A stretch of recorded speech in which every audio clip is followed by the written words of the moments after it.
Downing Street has admitted that any significant change to the UK government's Brexit bill would bring into question the ratification of the departure deal agreed with the EU. In such circumstances, say, if MPs successfully amended the Withdrawal Agreement Bill to include a second referendum on the deal or joining a customs union with the EU 27, then it is possible, if not probable, Boris Johnson would pull the bill. Steve Baker, the European Research Group chairman, has, in any case, urged his Conservative colleagues to reconsider backing the bill if it were wrecked by opponents.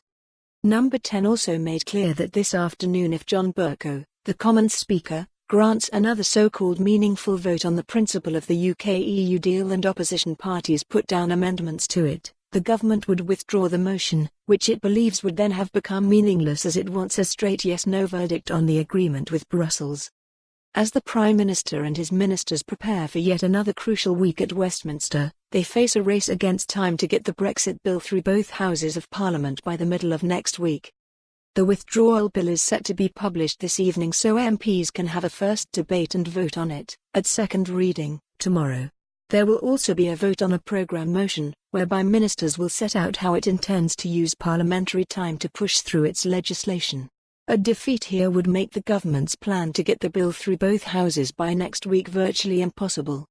Government whips intend to make MPs sit through the night to get all the legislative stages through the Commons by the end of the week and then will make the Lords sit over the weekend to enable the Brexit deal to become law by the beginning of next week when the European Parliament will hope to ratify it.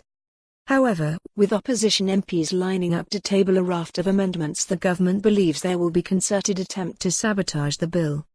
Asked if MPs successfully changed it to introduce a second referendum or a customs union, would the government withdraw it, Mr. Johnson's spokesman said, the government is opposed to both the customs union and a second referendum. Both of those have been voted on a number of occasions in the Commons and neither have been successful.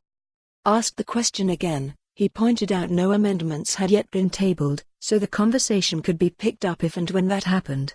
The spokesman repeated the point that MPs had explored both issues before and neither had been voted for.